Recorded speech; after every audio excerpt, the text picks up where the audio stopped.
باللہ من الشیطان الرجیم بسم اللہ الرحمن الرحیم الحمد للہ رب العالمین الصلاۃ والسلام علی اشرف الانبیاء والمرسلین سیدنا و نبینا ابی القاسم محمد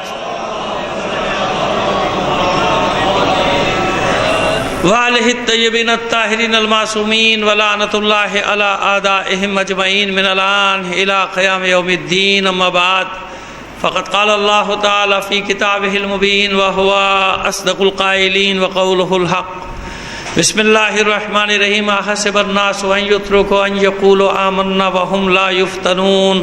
صلوات بھیجے محمد آل محمد پر.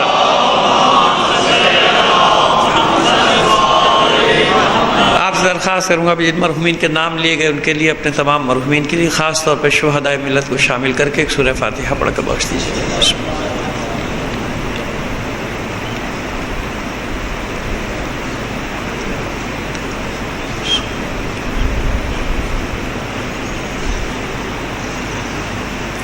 صلوات عنایت فرما دیجیے محمد آل محمد پر. اس سے بہتر انداز میں بلند آواز سے ایک صلوات بھیجیے.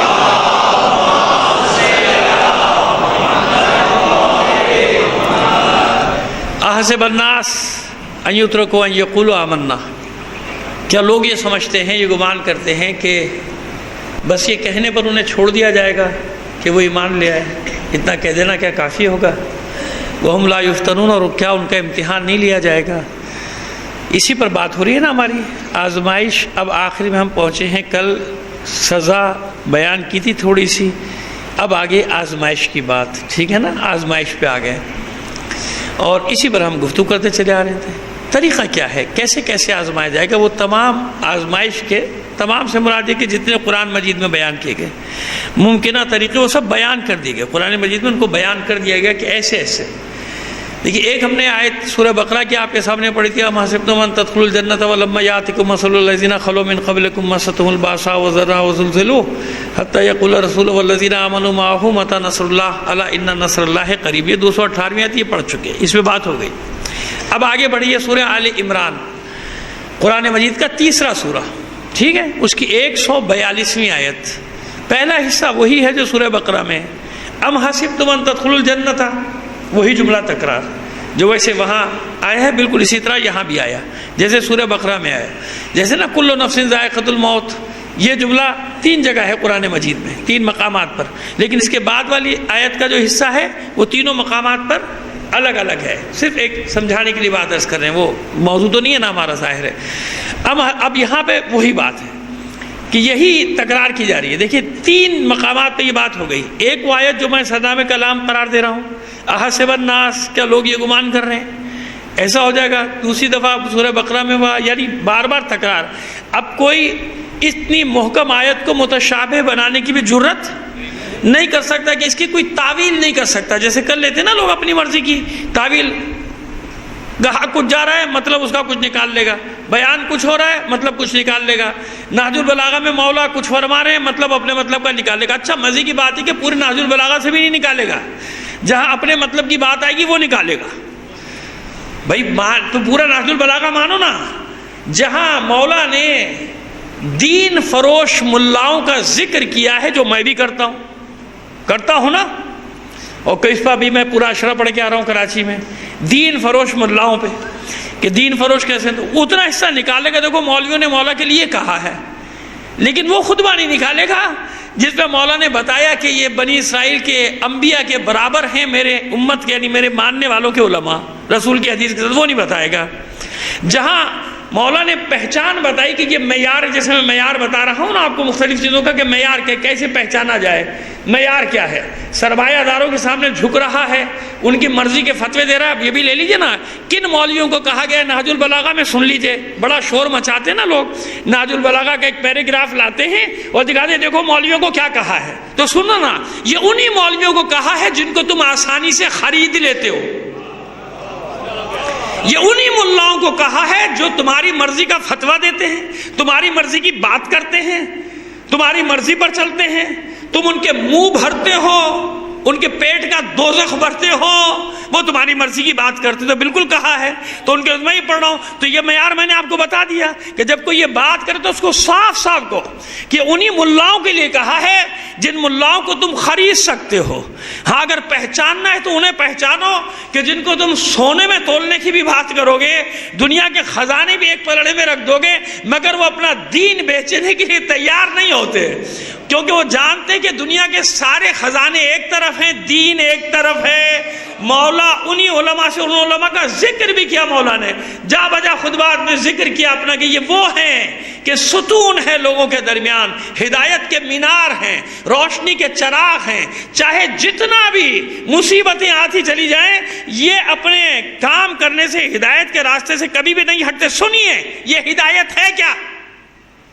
جناب داؤد علیہ السلام کو نبوت کیسے ملی؟ سنیے، یہ وہ جو مختلف سوالات آتے رہتے ہیں نا، تو میں نہیں چاہتا کہ سوالات کو ہائی لائٹ کروں، اسی میں میری موضوع میں چاہتا ہوں کہ وہ ساری باتیں آدھی چلی جائیں اور میں موضوع سے بھی نہ ہٹوں اور بات بھی مکمل ہو جائے۔ دیکھیے نبوت کس بات پہ ملی۔ پہلے اب یہ وقت آ گیا کہ آپ سے کہوں تھوڑا تھوڑا سا آگے سمٹ آئیے، جوان بیٹا آگے بڑھائیے، سب جوان بچے میرے آگے آ جائیں تاکہ اب جو بعد میں لوگ آئیں گے انہیں مجھے بھی ذرا اچھا لگے گا، سمٹ کے آپ بیٹھیں گے، مل کے بیٹھتے ہیں بہت اچھا لگتا ہے۔ بلند آواز سے ایک صلوات بھیجیے محمد آل محمد پر۔ پھر عرض کر رہا ہوں کہ بزرگوں سے نہیں کہہ رہا ہوں، وہ جہاں بیٹھے وہیں بیٹھے، میں جانتا ہوں ظاہر ہے ان کے لیے باعث زحمت ہوتا ہے، ایک بار جہاں بیٹھ گئے میرے بزرگ بیٹھ جائیں، وہ میرے بھی سر کا تاج ہے، میرے بزرگ رونق ہوتے ہیں مجالس کی بھی اور گھروں کی بھی، بزرگوں سے رونق ہوتی ہے، بزرگوں کی عزت کریں۔ یہ بزرگ جس گھر میں ہیں دعا کیا کرو کہ وہ سلامت رکھے، اللہ ان کا سایہ سلامت رکھے۔ پریکٹیکلی بات بتا رہا ہوں، میں جہاں بھی ہوتا ہوں بس ہر وقت مجھے یہ خیال رہتا ہے کہ میری ماں کی دعائیں میرے ساتھ ہیں، وہ ایک سایہ ہے جو میرے ساتھ، وہ ایک سپر ہے، وہ ایک ڈھال ہے جو میرے ساتھ چل رہی ہے۔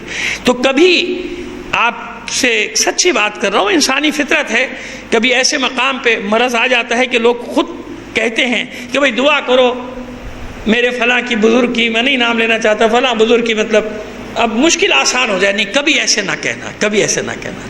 وہ اللہ جانتا ہے کتنی سانسیں ہیں، اپنی زبان سے ایسا جملہ کبھی بھی نہ نکالو، اپنی زبان سے ہمیشہ ان کے لیے دعائے خیر کرو، اپنے بزرگوں کے لیے، اپنے ماں باپ کے لیے، اپنے والدین کے لیے ہمیشہ دعا کرو کہ باری الہ ان کا سایہ ہمیشہ میرے سروں پر سلامت رکھ، ہمیشہ۔ قید بھی نہ لگاؤ 100-200 سال کی، معبود ان کو عمر نوح دے، ان کا سایہ، کیونکہ وہ آخر وقت تک ایک ہی ان کے لبوں پر ہوتا ہے، اپنے بچوں کو دعائیں دیتے ہیں، اس کے سوا کچھ بھی نہیں دیتے۔ خدا کے بندو، میرے بچے بچیاں سن رہے ہیں نا، میرے بیٹے بیٹیاں سن رہے ہو، بیٹا آج تم اپنے ماں باپ کی عزت کرو گے نا، قدر کرو گے، کل تمہارے بچے تمہاری عزت کریں گے، اور اگر اپنے ماں باپ کی عزت نہیں کرو گے تمہارے بچے اس سے بری گت بنا دیں گے تمہاری۔ لہذا سب کو نصیحت کر رہا ہوں، برابر سے بیٹیاں ہوں یا بیٹے ہوں، سب کے اوپر لازم ہے بزرگوں کا احترام، خاص طور پہ والدین کے لیے رحمت ہے بابا، نعمت ہی نعمت ہے، رحمت ہی رحمت ہے، ماں باپ تو کچھ بھی نہیں ہے اس کے سوا۔ اللہ نے ان کو کیا قرار دیا ہے؟ رب ارحمہما کما ربیانی صغیرہ۔ خیر یہ خلاصہ تھا، ایک نصیحت دی بچوں کے لیے، بچے بیٹھے لازم ہے کہ ہر روز کوئی نہ کوئی ایک نصیحت ان کو کرتا چلا جاؤں، اگرچہ کہ مجلس میں یہ کام کرنا نہیں چاہیے، یہ مجلس کا کام نہیں ہے نا، کہاں کا کام ہے یہ آج تک مجھے نہیں پتا چلا کہ کہاں بتاؤں یہ باتیں۔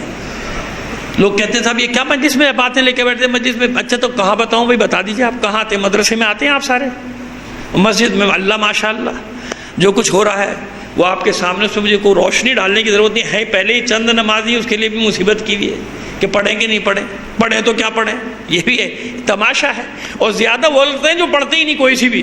مزے کی بات یہ میں نے اکثر آزمایا کہ اس موضوع پہ وہ لڑ رہے ہوتے ہیں کہ جو کچھ بھی نہیں پڑھتے، نہ ادھر والی پڑھتے نا ادھر والی پڑھتے ہیں۔ بھائی تم جب پڑھتے نہیں ہو تو جھگڑے میں ٹانگ کیوں اڑاتے ہو جب تمہارا کوئی واسطہ ہی نہیں؟ وہ کہتے ہیں نہیں اصل میں ضرورت تو ہے ہی نہیں پڑھنے کی، لیکن اگر پڑھی جائے، کیا منطق لے کر آتے ہیں، کیا شیطان ان کے دماغوں میں کس کس طرح سے ان کے دل میں گھس کے کیسے اپنا کام کر رہا ہوتا ہے کہ اول تو پڑھنے کی ضرورت ہی نہیں ہے، اور اگر پڑھو تو اچھا اگر پڑھو تو پھر جھگڑا کیوں ہے؟ اگر والی بات ہے تو بات یہ ختم ہوئی، جھگڑا کس بات کا ہے بھائی؟ سمجھ میں آ رہی ہے ہماری بات؟ برا مت مانیے گا، یہی باتیں تو میں نے کروں گا تو پھر کون کرے گا بھائی؟ پھر کوئی بھی نہیں کرے گا۔ صلوات بھیجیے محمد آل محمد پر۔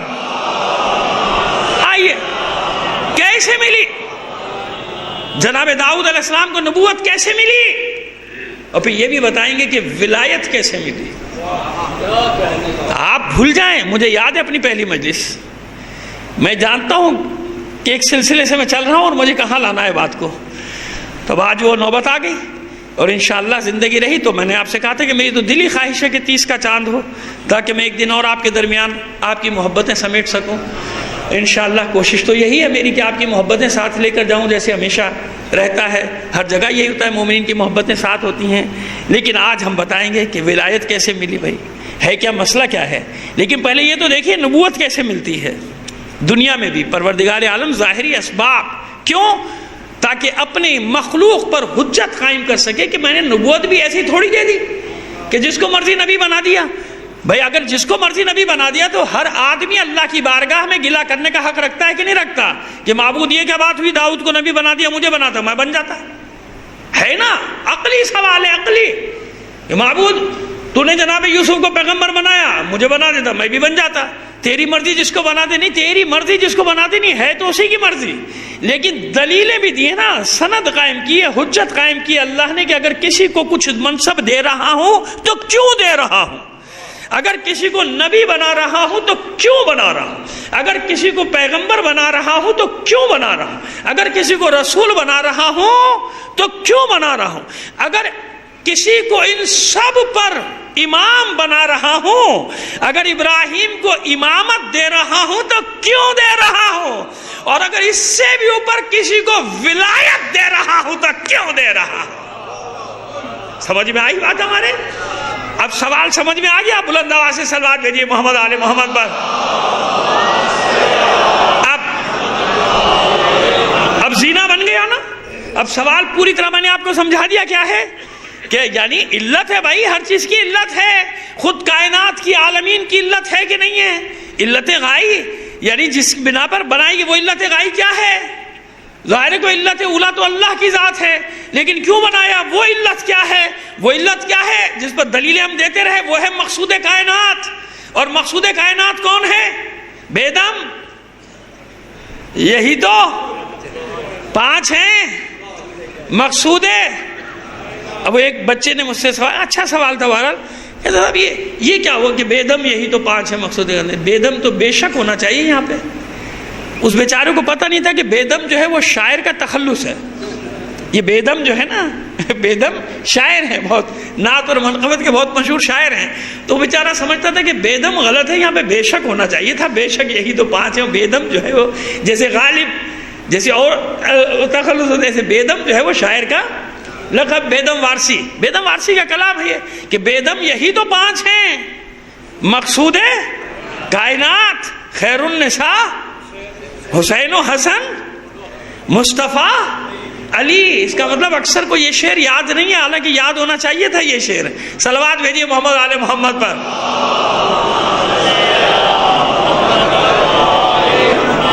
تو مقصود کائنات تو علت غائی تو یہ ہے نا، رحمت للعالمین۔ اور جب رحمت للعالمین کا ذکر آ گیا تو بحث کرنے کی ضرورت نہیں ہے، ایک ہی نور سے خلقت ہے، پہلے ایک نور کے 2 حصے، پھر اس کے 12، پھر 14، وہی حصے سر، اس کے بعد کائنات۔ ان کے لیے کائنات بنی ہے تو کسی کے لیے تو بنی ہے نا، تو ان کے لیے کیوں بنی وہ بھی بات آ جائے گی آپ کے سامنے، آگے آ جائے گی۔ پہلے دیکھیے نبوت کیوں ملی؟ جناب داؤد کو عبادت گزار ہے نا، بنی اسرائیل کے نیک لوگوں میں، نیک ترین لوگوں میں، اور لوگ کیونکہ بگڑ چکے ہیں لہذا عبادت کے لیے دور جاتے ہیں۔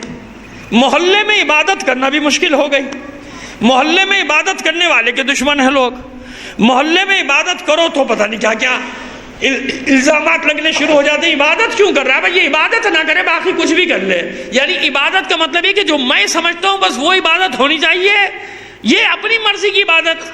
ایسے ہی گھر ہے جھگڑا، تو جناب ہر زمانے میں یہی تھا۔ اب جناب داؤد وہاں عبادت کرتے تھے، لوگ خلل ڈالتے تھے، مذاق اڑاتے تھے، کچھ پھینک دیا، کچھ کر دیا، مثلا مثال کے طور پہ ہے نا وہ PMT بند کرا دی۔ نہیں سمجھے آپ؟ چلے نہ سمجھے تو اچھا ہے۔ صلوات بھیجے محمد آل محمد پر۔ بھائی نماز کیوں پڑھ رہا ہے؟ نماز پڑھنی ہے گھر جا کے پڑھو، مسجد نماز پڑھنے کے لیے تھوڑی ہے۔ مسجد میں آ کے نماز پڑھ رہا ہے، بند کرو لائٹیں پک کے، نماز پڑھ رہا ہے مسجد میں، کیا کرے بھائی؟ پھر نہیں کیا کرے یہاں پہ مسجد میں؟ کیا کرے؟ نماز نہ پڑھے تو عقل کے ناخن لو، خدا کے بندو، خدا کا خوف کرو، اللہ سے ڈرو، بند کرو، باہر نکالو۔ مسجد میں نماز پڑھ رہا ہے بھائی، جہاں مندر میں جا کے پڑھ گئی کہ گرجا میں جا کے پڑھ گئی، کہ کناسہ میں جا کے پڑھ گئی، یہاں نماز پڑھ رہا ہے، یا چناب کے کنارے جا کے پڑھ، جنگل میں پڑھ، پہاڑ پہ مسجد میں نماز پڑھ رہا ہے، عجیب آدمی ہے۔ افسوس، خون نہیں چلے گا انسان کا، دل نہیں چلے گا، جگر چھلنی نہیں ہو جائے گا ایک مومن کا یہ سن کر؟ مر بھی جائے تو اس میں کوئی تعجب کی بات نہیں ہے۔ اگر یہ سن کر کسی مومن کا دم نکل جائے، حقیقی مومن کا، کہ کسی کو مسجد میں نماز پڑھنے سے روکا جائے، مر جائے تو تعجب نہ کرو۔ اگر وہ مومن اس صدمے سے مر جائے تو کوئی تعجب کی بات نہیں۔ تو جناب داؤد کے زمانے کی بات کر رہا ہوں، سکتہ نہ چھا جائے آپ پہ، ڈریے گا مت، آپ کو کچھ نہیں کہہ رہا۔ صلوات بھیجیے محمد آل محمد پر۔ نہیں، ایسے نہیں، ایسے نہیں، اتنے دن تک میں نے آپ کے ساری چیزیں برداشت کی ہیں۔ بلند آواز سے صلوات بھیجیے، مجھے پتہ چلے آپ مجلس میں بیٹھے ہیں۔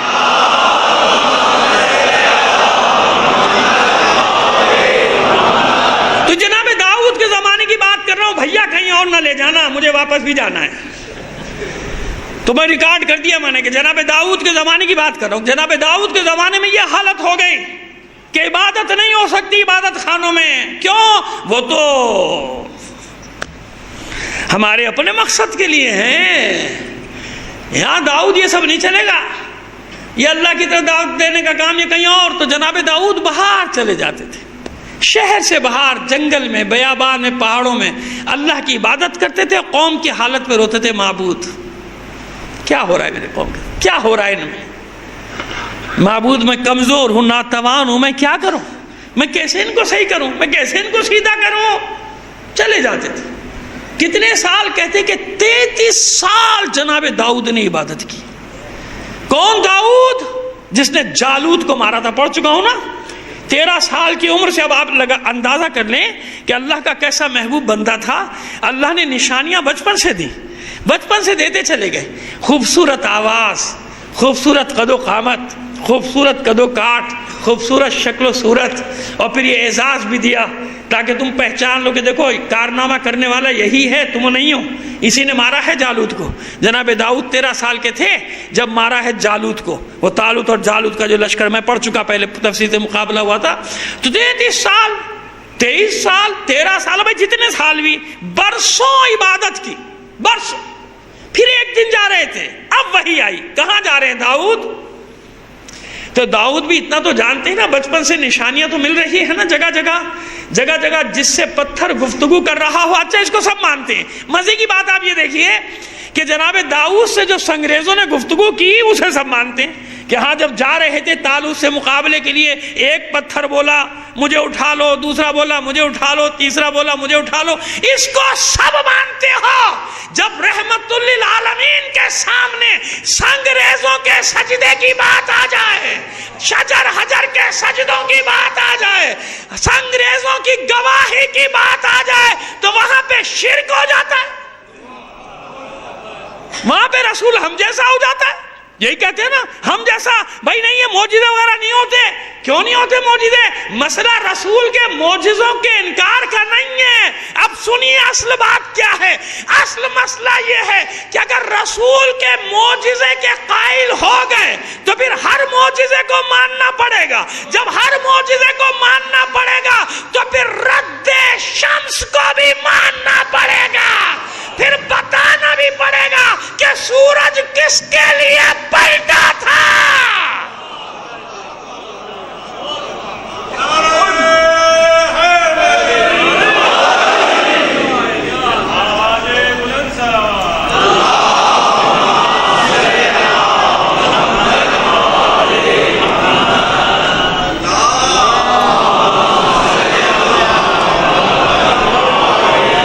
پھر یہ بھی بتانا پڑے گا نا، اب سمجھ گئے کہ جیسے ہمارے یہاں آج کل ہو رہا ہے کہ ایک جھوٹ بولنے کے لیے صبح سے شام تک جھوٹوں کی لائن لگی ہوئی ہے چینلز پہ۔ دعا کریں، صدق دل سے دعا کریں، پروردگار ہمارے ملک پہ رحم فرمائے، ہمارے ملک کی حفاظت کرے۔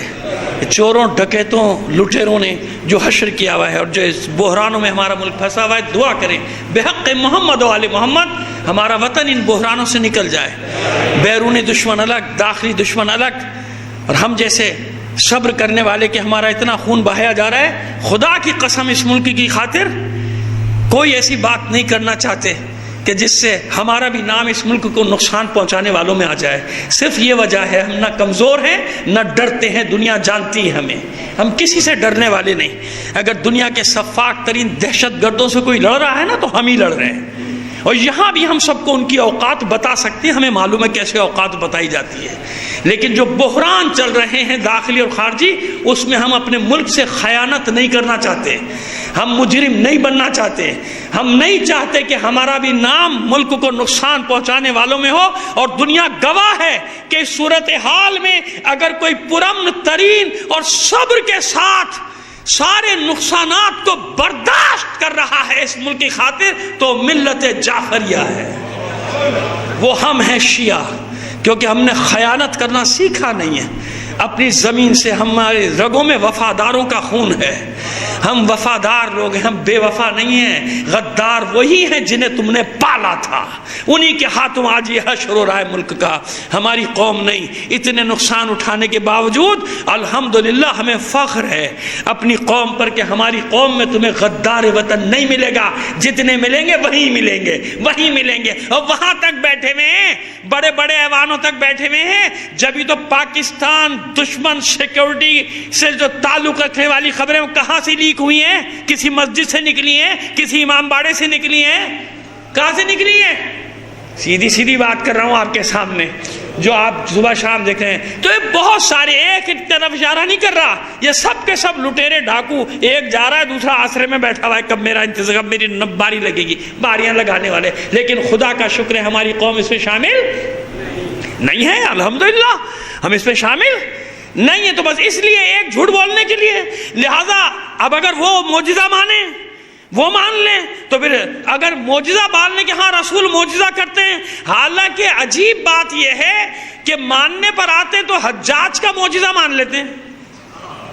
وہ خبیث ترین آدمی، وہ خبیث ترین گورنر حجاز کا، کہ جس کے ہاتھوں سے شیعہ نہیں، شیعہ تو صرف 1,20,000 مارے. کتنے مارے؟ صرف کہہ رہا ہوں، صرف 1,20,000 شیعہ شہید ہوئے. باقی جو اس نے قتل عام کیا ہے بھری ہوئی ہیں تاریخیں. عبد الرحمن ابن اشعث اور ان لوگوں کے ساتھ ہوا ہے کہ جس آبادی پر پھر یہ قبضہ کر لیتا تھا آبادی سمیت جلا دیتا تھا، مرد عورتوں بچوں سمیت جلاتا تھا. لاکھوں انسانوں کا قاتل ہے یہ حجاج بن یوسف. اس کی کرامت لکھتے ہیں. کرامت نہیں سنی نہیں آپ نے؟ کرامت کہ وہ جناب وہ قافلہ عربوں کا جا رہا تھا، حملہ کرنا تھا نا سندھ پہ. کیوں حملہ کرنا تھا؟ سادات آ گئے تھے 2 سال پہلے. کسی نے کہا آپ نے یہ بات چھیڑ دی، آدھی چھوڑ دی تھی. کسی نے ویسے کہا مجلس کے باہر یاد دلا. میں نے کہا بھائی میں کیا کروں، وہ دیدار جلبانی ہمارے مولانا، ہمارے ساتھی، ہمارے بھائی، ہمارا مجاہد عالم شہید کر دیا گیا تھا. مجھے جانا پڑا، ظاہر ہے میرا جانا واجب تھا. ان کے بچے اور سب، ظاہر سب کو جو بھی ہے پہنچنا تھا. بار آپ جانتے ہیں، ورنہ تو کمیٹڈ آدمی ہوں، اپنا کمٹمنٹ پورا کرتا ہوں. لیکن جب ایسا موقع آ جائے تو پھر مجبوری ہوتی ہے نا انسان کی. تو میں وہاں چلا گیا تھا، وہ چھوڑ دی تھی میں نے بات. تو مسئلہ کوئی فاتح سندھ واتح سندھ کا نہیں ہے، باب الاسلام وغیرہ کا کوئی مسئلہ نہیں ہے.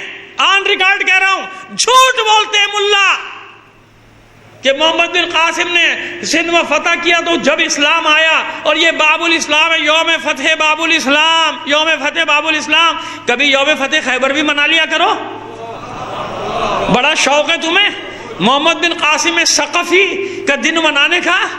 بہت شوق ہے تمہیں محمد بن قاسم بن یوسف ثقفی، حجاج کا بھتیجا، حجاج کے بھائی قاسم کا بیٹا، وہی ہے نا محمد بن قاسم. کسی پوچھو محمد بن قاسم کے ابا کا کیا نام ہے، ملا سے پوچھو تو سوچتے ہی رہے گا محمد بن قاسم کے ابا کا کیا نام تھا، یہ تو یاد ہی نہیں ہے اس کو. محمد بن قاسم پوچھ لیجیے گا کسی مولوی سے، محمد بن قاسم کے ابا کا نام بتاؤ، سوچتے ہی رہے گا وہ تو نہیں پتا. یہ ہے ان کی عقلوں کا حال. کیا کہتے ہیں یوم فتح باب الاسلام. کس نے کہا یوم فتح باب الاسلام؟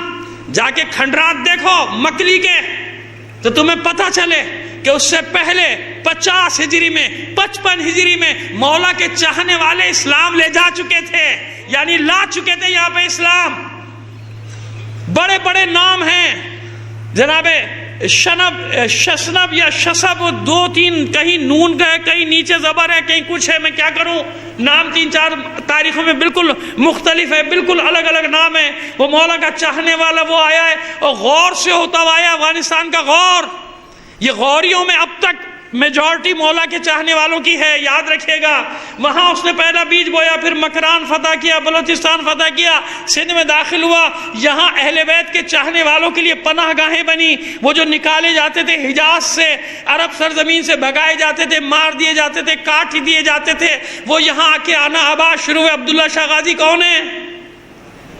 یادگار ہے نا، جناب محمد نفس زکیہ کے بیٹے ہیں، سگے بیٹے جناب محمد نفس زکیہ کے بیٹے ہیں۔ عبداللہ ابن محمد ابن حسن مثلث ابن حسن مثنى ابن حسن ابن علی ابن ابی طالب، یہ شجرہ ہے جناب عبداللہ شاہ غازی کا جو کراچی میں بیٹھے ہیں۔ صلوات بھیجیے محمد آل محمد پر۔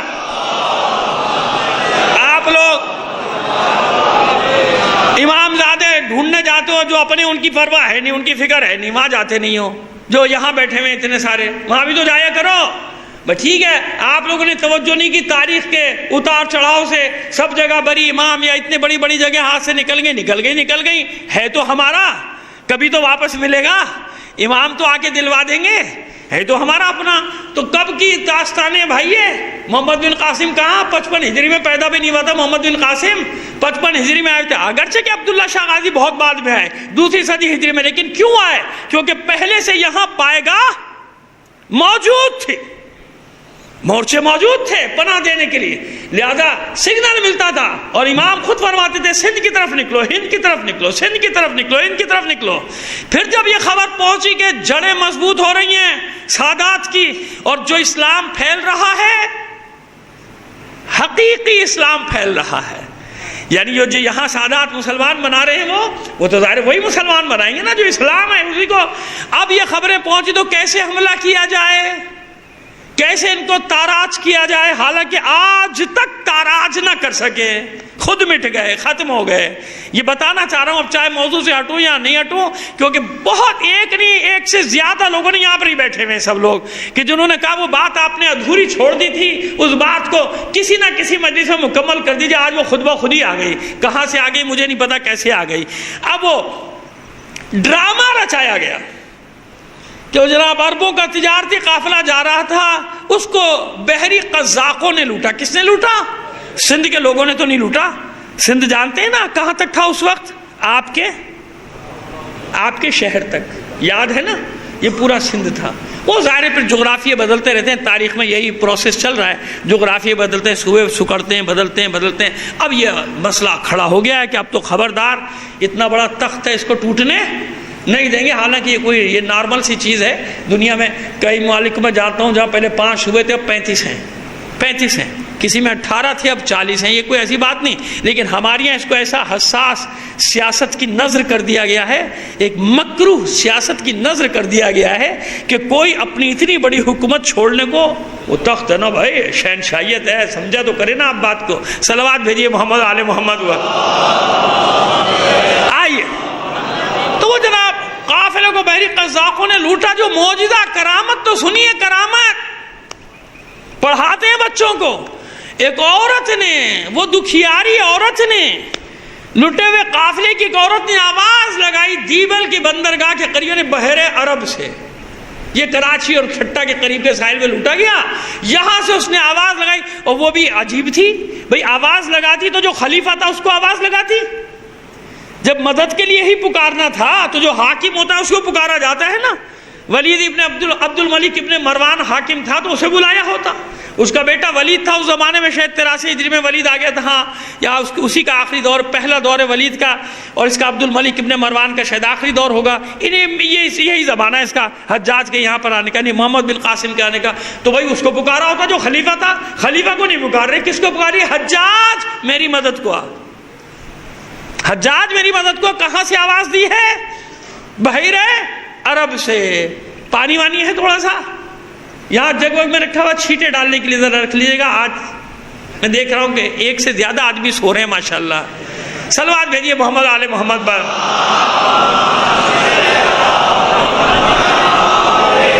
خیر جناب، تو وہ اس نے وہاں سے آواز دی، اور جناب حجاج کھڑے ہو گئے، حجاج صاحب ملعون لعنت اللہ علیہ صاحب، حضرت حجاج ابن یوسف لعنت اللہ علیہ صاحب، بڑے احترام سے نام لیا میں نے، ریکارڈ ہو رہا ہے اس لیے، یہ ملعون صاحب کھڑے ہوئے، اور وہاں کھڑے ہو کے آواز دیتے ہیں آ رہا ہوں آ رہا ہوں، یہ جملے لکھے اس کے، آ رہا ہوں آ رہا ہوں، یعنی اس عورت کی فریاد سن لی انہی نے، اتنا کنیکشن تھا۔ تو یہ ہے جب انسان اہل بیت کی دشمنی میں آگے نکلتا ہے تو اتنا گمراہ ہو جاتا ہے کہ ظالم، قاتل، سفاک حاکموں کی کرامت مان لیتا ہے، ان کی کرامتیں نہیں مانتا جن کے لیے کائنات کو بنایا ہے اللہ نے، جن کے لیے عالمین کو خلق کیا ہے معبود نے۔ سمجھ میں آ گئی بات؟ تو جناب داؤد وہ کہ سنگریزے جن سے گفتگو کرتے، پتھر جن سے گفتگو کرتے ہیں، تو اب یہ 13 سال 23 سال یا 33 سال یا 17 سال قصص انبیاء کی بات ہے، ظاہر تاریخ کی بات تو ہے نہیں، ما قبل تاریخ کی بات ہے، لیکن جب اسی طرح عبادت کرتے کرتے دل میں درد تو ہے نا، قوم کا درد رکھتے ہیں، روتے ہیں، دعائیں کرتے ہیں، معبود میری قوم کو سیدھا کر دے، سیدھا کر دے۔ یہ جناب انہی نے سب اپنے اپنے الگ الگ نامعلوم کیا کیا بنایا ہوا ہے، الگ جا کے عبادت کرتے ہیں، وہاں عبادت کریں تو یہ کرنے نہیں دیتے، خلل ڈالتے ہیں، نہیں کرنے دیں گے، کوڑا پھینک دیا، یہ کر دیا وہ کر دیا، خوش ہوتے نا، نہیں پڑھنے دی نماز، نہیں پڑھنے دی نماز، دھکے دے کے ہٹا دیا ہم نے، جاؤ چھٹی کر دی۔ کیا کارنامہ کیا آپ نے ماشاءاللہ، قیامت کے دن آپ کو اس کا بڑا اجر ملے گا انشاءاللہ۔ صلوات بھیجیے محمد آل محمد پر۔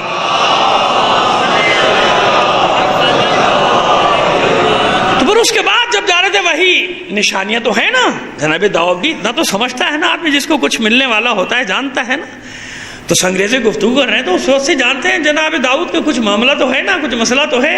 عیشا بھی جانتے ہیں، جناب طالوت گواہی دے چکے ہیں، جناب شموئیل گواہی دے چکے ہیں، وہ جن کا ذکر میں پہلے تیسری یا چوتھی مجلس میں کر چکا آپ کے سامنے، وہ گواہی دے چکے ہیں کہ بھائی یہ ہے، یہ بنے گا، اس پر خاص عنایت ہے اللہ کی۔ پھر داؤد کہاں جا رہے ہو؟ معبود تو جانتا ہے عبادت کے لیے جا رہا ہوں۔ اب یہ آواز چاہے جناب جبرائیل کا ذریعہ آئی، جیسے بھی آئی، لیکن وحی کی زبان ہے، میں تھوڑی کہہ رہا کہ اللہ نے کلام کیا، مطلب وحی کی زبان ہے، ندا آ گئی، وہ ملک کسی فرشتے کی ہو، ملک کی ہو، میں تو بہت احتیاط سے گفتگو کرتے ہیں، ویسے بھی چاہتا ہوں کہ احتیاط درمیان میں رہے، تو خیر جناب کسی ملک کی صورت میں، لیکن آئی آواز، کہاں جا رہے ہو بھائی داؤد؟ کہ معبود تو جانتا ہے عبادت کے لیے جا رہا ہوں، نہیں عبادت کرنے دیتے، خلوت میں تیری عبادت کرنا چاہتا ہوں، سکون سے میں تیری عبادت کرنا چاہتا ہوں تاکہ کوئی مجھے ڈسٹرب نہ کرے۔ کہا نہیں داؤد واپس جائیے، واپس جائیے، قوم میں جائیے، اب قوم میں جائیے، ہم نگہبان ہیں، ہم نگہبان ہیں، ہم حفاظت کرنے والے، جائیے قوم میں۔ اور قوم میں جانے کے بعد اب ہدایت کا کام شروع کر دیجئے، لوگ مانیں یا نہ مانیں، نگہبان ہمیں۔ بس اللہ کا حکم ہوا، وہیں سے پلٹ گئے جناب داؤد، فوراً پلٹے، اور پلٹنے کے بعد قوم میں آگے بھی کام شروع کیا، ہدایت کا کام شروع کر دیا، ہم نگہبان ہیں۔ یہ مثال کیوں رکھی اللہ نے کہ گھبرانا مت، جنگلوں میں نہ چلے جانا پریشان ہو کے، پہاڑوں پہ خانقاہیں نہ بنا لینا، ادھر ادھر نہ چلے جانا، اپنی قوم کے اندر رہنا اور اللہ سے دعا بھی کرتے رہنا۔ کیوں بھائی؟ جتنی ہمیں فکر ہے، جس کا دین ہے اس کو زیادہ فکر نہیں ہے نا؟ اور پھر اس کو کتنی فکر ہے جس کو پردے غیبت میں رکھا ہوا ہے اللہ نے۔ لہذا کبھی نہ گھبرانا، قوم میں رہو، درمیان میں رہو، خانقاہوں میں نہیں رہو، حجروں میں نہیں رہو، نکلو، کیا ہوگا؟ لوگ برا بھلا کہیں گے، تم نبیوں سے افضل ہو کیا؟ تم پیغمبروں سے افضل ہو کیا؟ معاذ اللہ تم رسولوں سے اعلیٰ ہو کیا؟ کس کو چھوڑا ہے لوگوں نے؟ جناب زکریا علیہ السلام، پیغمبر اللہ کا رسول، اس پہ تہمت لگائی ہے ان پست اور رذیل لوگوں نے۔ تو کیا تہمت لگائی تھی؟ جرم کیا ہے؟ جانتے ہیں جرم کیا ہے جناب زکریا کا؟ کہ امر بالمعروف کر دیں بس، کیوں کرتے ہو؟ ہمیں برائی سے کیوں روکتے ہو؟ ہمیں اچھائی کا حکم کیوں دیتے ہو؟ تین قسم کے لوگ ہوتے ہیں، اس کے علاوہ نہیں ہوتے۔ ایک قصبہ تھا ایلا، شہر بصرہ کے ساحل پہ، تاریخ میں اس کا ذکر ہے، جس کا نا کونوا قردۃ خاسئین، ذلت اور خواری کے ساتھ بندر بن جاؤ۔ ایک قوم کو بندر بنا دیا تھا نا اللہ نے۔ یہ جو آج بندر پھرتے ہیں یہ بندر نہیں، سمجھ گئے آپ؟ وہ بندر ختم ہو گئے تھے، 3 دن کے عذاب ان پر آئے، 3 دن کے بعد وہ سب کے سب سمندر میں ڈبو دیا گیا تھا. یہ نہ سمجھے گا ہر بندر کو دیکھ کے کہ یہ وہی والی قوم ہے جس پہ عذاب آیا. اکثر لوگ یہ کہتے ہیں, مولا کو میں نے کہتے سنا کہ بندر وہ ہیں جس پہ عذاب آیا تھا. نہیں, بندر الگ مخلوق ہے. بندر میں کچھ خصوصیتیں ہیں. ایک نقل کرتا ہے. کیا ہے؟ نقلچی ہے نا. اور ایک اور عجیب خصوصیت ہے بندر میں جو کسی میں بھی نہیں ہے. ایک حرکت یہ ایسی کرتا ہے کہ جو انتہائی رذیل اور انتہائی ذلیل اس میں زمرے میں آتی ہے. میں یہاں بیان نہیں کرنا چاہتا, اس چیز کو بیان نہیں کرنا چاہتا بندر میں.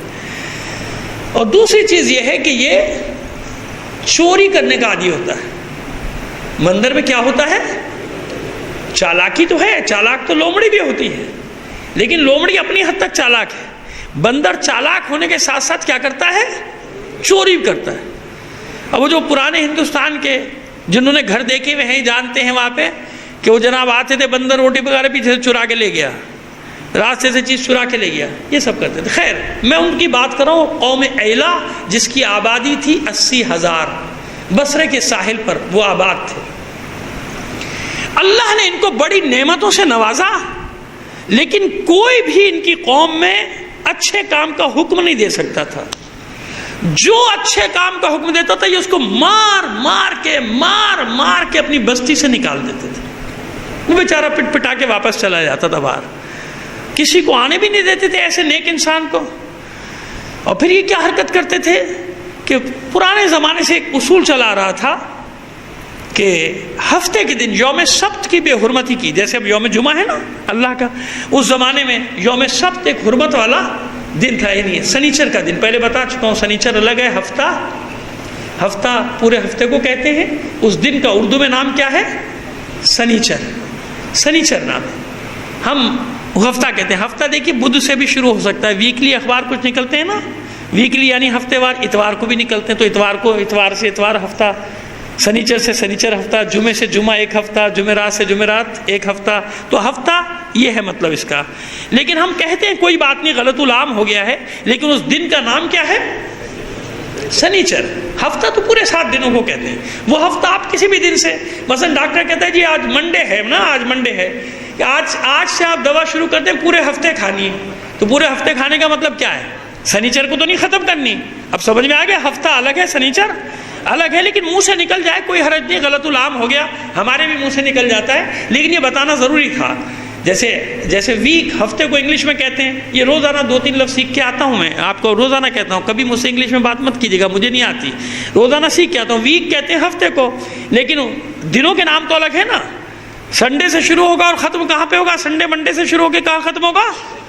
سیچرڈے یا سیٹرڈے, جو بھی ہے, ٹھیک ہے نا, جو بھی تلفظ ہے. کوئی سیچرڈے کرتا ہے, کوئی سیٹرڈے کرتا ہے, جو مرضی کرو, مجھے اس سے غرض نہیں, لیکن نام الگ ہے نا. اور ویک کسے کہتے ہیں؟ ویک ایک ہفتے کو. اب وہ ویکلی جو ہے وہ منڈے ٹو منڈے بھی ہو سکتا ہے, ٹیوزڈے ٹو ٹیوزڈے بھی ہو سکتا ہے, ویڈنسڈے ٹو ویڈنسڈے بھی ہو سکتا ہے. ایسے ہی ہے نا. بس اسی طرح یہ میرا بتانا تھا. یوم السبت, ہفتہ نہیں, یوم سبت سنیچر کا دن. اس دن شکار کرنا منع تھا. نہیں پکڑو مچھلیوں کو, آزاد رہنے دو اللہ کی مخلوق کو. 6 دن خوب کماؤ, 1 دن چھٹی کرو. یہ اصول یعنی اللہ نے دیا ہوا ہے کہ 6 دن کام کرو, 1 دن آرام کرو, چھٹی کرو. یہ اللہ کا دیے ہوئے اصول ہے. 12 مہینے کس نے بنائے ہیں؟ آپ جانتے ہیں کہ اس 12 مہینوں کے خلاف پوری دنیا کفر صدیوں تک کام کرتی رہی, اور 13 مہینے بھی بنے. میرے پاس وہ پوری بک موجود ہے جس میں یہ ہے مہینوں کی تاریخیں. پوری کوشش کر لی کہ 13 کر دیں, 14 کر دیں, 11 کر دیں, لیکن اللہ نے جو قرآن میں کہہ دیا 12 مہینے مقرر کر دیے. اب چاند کے بھی ہیں تو 12, سورج کے بھی ہیں تو 12. اب کیا کیا جائے کہ اللہ کو یہ 12 کا ہی وقت بھی ہے تو 12. اب یہ تو آپ سنتے رہتے ہیں, مجھ سے بہتر انداز میں لوگ پڑھنے والے آ جاتے ہیں, لیکن میں تو آپ کو بتا رہا ہوں کہ بڑی کوشش کی 12 سے 11 ہو جائے, 12 سے 13 ہو جائے. بنائے بڑے بڑے سائنٹسٹ, بڑے بڑے دماغ بیٹھے, کچھ نہیں. آخر میں تان یہیں پہ ٹوٹی کہ چاند کے مہینے بھی 12 ہیں, سورج کے مہینے بھی, انہیں بھی کوئی نہیں بدل سکا. چاہے عیسوی تو بدل دیتے, وہ بھی نہیں بدل سکے, وہ بھی 12 مہینے ہیں. یہ بھی 12 مہینے, وہ بھی. ان کی حکمت پہ کبھی فلسفے پہ الگ بات کر دیں گے. خیر, کیوں عذاب آیا؟ یہ کیا کرتے تھے؟ انہوں نے حوضیاں بنا دی کناروں پہ. وہ مچھلیاں آزاد ہوتی تھی نا ہفتے کو, تو ہفتے کو آئی اور وہاں پہ ان کے ڈھیر لگ جاتے تھے, اس میں دانا وانا ڈال دیتے تھے, اور ہفتے کو ان کو قید کر لیا, اور پھر اتوار کو جا کے یوم السبت کو قید کیا, اور جناب اس کے بعد جا کے پکڑ لیا. منع کیا. اللہ کے نیک بندوں نے انہیں مار مار کے نکال دیا. جو بھی وصی تھے جانشین انبیاء کے, انہیں مار مار کے نکال دیا. اللہ کا حکم آیا نکل جاؤ, جو ان سے راضی نہیں ہو وہ نکل جاؤ. تو 3 قسم کے لوگ تھے. اکثریت تو یہ تھی جو یہ کام کرتی تھی, گناہ کرتی تھی, یہ اکثریت تھی. ایک طبقہ وہ تھا جو راضی تھا, کرتا نہیں تھا مگر خاموش تھا. غیر جانبدار ہوتے ہیں نا, ارے کون بھائی ان کے منہ لگے, بے عزتی کر دیں گے, گالی دے دیں گے 2. یہی ہے نا ایسا, ڈر جاتے ہیں نا بات کرتے ہوئے کہ بھائی اپنی عزت اپنے ہاتھ چھوڑو, 2 گالیاں سنا دیں گے. کون گالیاں سنے؟ ارے دین کی خاطر 2 گالیاں کیا ہے, کچھ بھی سن آدمی. میں ہمیشہ ایک بات کہتا ہوں, کسی کی حرمت, کسی کی عزت رسول و رسول سے زیادہ ہے؟ کائنات کی بات کر رہا ہوں, عالمین کی بات کر رہا ہوں. عالمین میں محمد و آل محمد سے زیادہ کسی کی حرمت ہے؟ نہیں ہے نا. لیکن اللہ کے دین کی خاطر کیا کچھ برداشت نہیں کیا رسول آل رسول نے. ہم تو صرف بڑی احتیاط سے 2-4 باتیں کرتے ہیں, ورنہ تو کیا کچھ آپ پڑھ لیجیے, خود آپ کو معلوم بھی ہے نا, کیا کچھ سب و شتم تک برداشت کیا ہے. تو ہم ان سے آگے کے لوگ ہیں کیا؟ معاذ اللہ معاذ اللہ, ہم ان سے بڑے لوگ ہیں؟ کبھی بھی نہیں. تو لہٰذا ایک وہ طبقہ تھا جو دیکھتا تھا, خاموش رہتا تھا. ایک مختصر سا گروہ وہ تھا کہ جو روک تو نہیں سکتا تھا مگر ٹوکتا رہتا تھا, اور راضی بھی نہیں تھا, غصے ہوتا تھا. وہ گروہ نکل گیا. ان کی تعداد بھی کم نہیں تھی, یہ بھی 4-5 ہزار تھے, یہ نکل گئے 4-5 ہزار. کیونکہ آثار نمودار, ہر سزا اور عذاب سے پہلے 2-3 دن تک نشانیاں ضرور دی جاتی ہیں, تاکہ یہ نہ ہو اب بھی توبہ کر لو. جیسے میں نے بتایا جناب یونس کے اس سے ہٹا لیا نا اللہ نے, عذاب آخری لمحے میں ہٹا لیا, توبہ کی ہٹا لیا, نہیں کی توبہ. کیا ہوا؟ زرد ہوائیں چلی, زرد آندھیوں نے ان کو آگھیرا, ختم کیا, اور اللہ کا حکم آیا کونوا قردۃ خاسئین. یہ ذلت اور خواری کے ساتھ بندر بن گئے. بن جاؤ, بندر بن جاؤ. یہ سب بندر بن گئے. اچھا, اس زمانے میں شہروں کے گرد فصیل ہوتی تھی نا حفاظت کے لیے, گیٹ انہیں نے اندر سے بند کر دیا. اب جب بہت دیر تک گیٹ نہیں کھلا, لوگ آتے جو جاتے تھے نا کاروبار کے, آخر ہے کیا؟ اب جو جھانک کے دیکھا تو سوائے بندروں کے کچھ بھی نہیں. کیا ہوا؟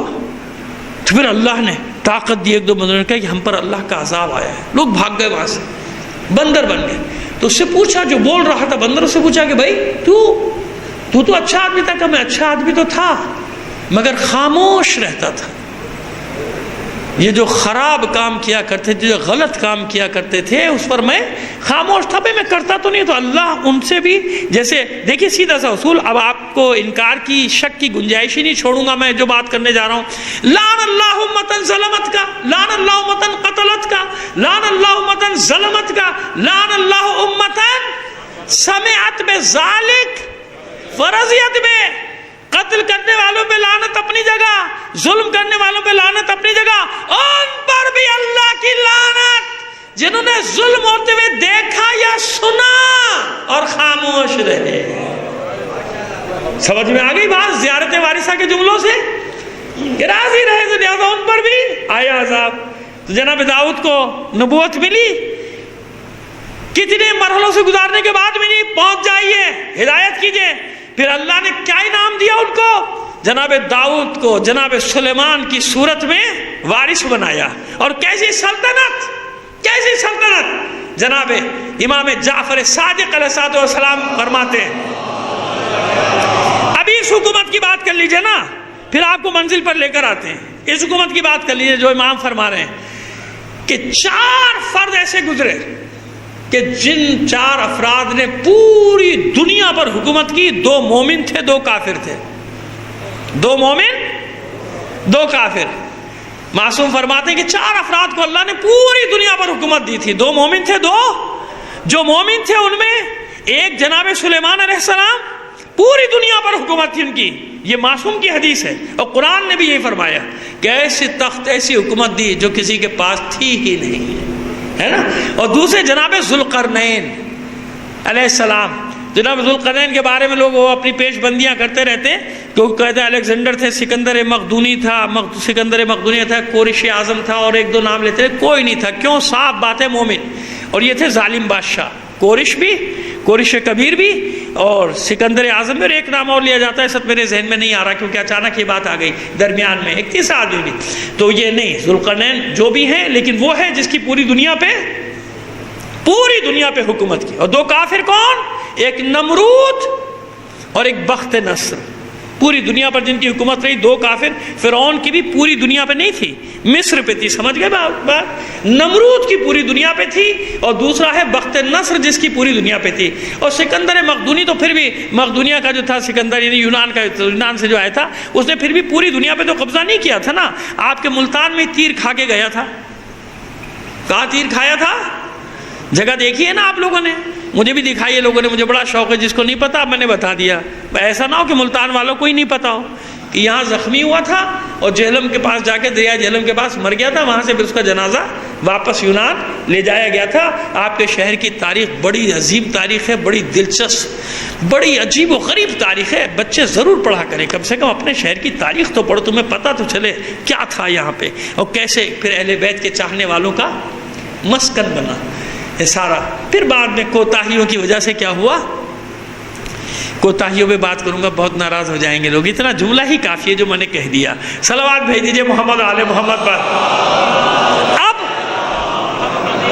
جناب سلیمان کی حکومت ایسی حکومت نہ پہلے دی کسی کو نہ بعد میں دی ذوالقرنین کو. تو اب بھائی اب یہ تو بڑا مسئلہ ہو گیا, یہ تو بڑا مسئلہ ہو گیا کہ جناب سلیمان کو جو حکومت دی تو بھائی طے ہو گیا نا کہ سلیمان کی حکومت پوری دنیا پر, اور دنیا میں بھی جناب ذوالقرنین سے بھی زیادہ.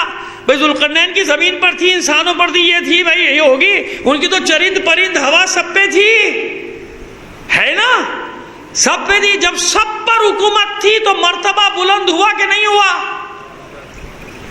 بھائی اسلام ابھی پوری دنیا پر تو حاوی نہیں آیا نہیں, اور کسی زمانے میں بھی ابھی تک نہیں آیا. حضور کے زمانے میں 7% زمین زیادہ سے زیادہ رکھ لیجیے جس پہ اسلام کا غلبہ ہوا. یہ بھی میں زیادہ بتا رہا ہوں, چلو 7% رکھ لو. پورے عرب اور تھوڑے سے افریقہ کو ملا کے, تھوڑے سے عجم کو ملا کے, کتنے 7%, سب پہ تو نہیں آیا. تو جناب سلیمان کی حکومت کے لیے قرآن مجید کیا فرما رہا ہے, معصوم کیا فرما رہے ہیں؟ یہی تو فرق ہے. اسے تو معصوم نے رسول کا نام نہیں لیا, اپنا نام نہیں لیا, امام کا نام نہیں لیا. کیوں؟ جہاں تک رسول کی سلطنت ہے نا, اس سلطنت میں سلیمان کی سلطنت بھی ایک محلہ ہے. یعنی کتنی ہی بڑی سلطنت کیوں نہ ہو, کیونکہ جس قرآن نے جناب سلیمان کی سرحدیں بتائیں, کیا اس نے رسول کی سرحدیں نہیں بتائیں؟ آپ سمجھ رہے, میں آپ کو خوش کرنے کے لیے جملہ کہہ رہا تھا, دلیل لے لیجئے جناب. کیا اس نے رسول کی سرحدیں نہیں بتائیں؟ جس نے سلیمان کی مملکت کی حدیں بتائیں, کیا اس نے نہیں بتایا؟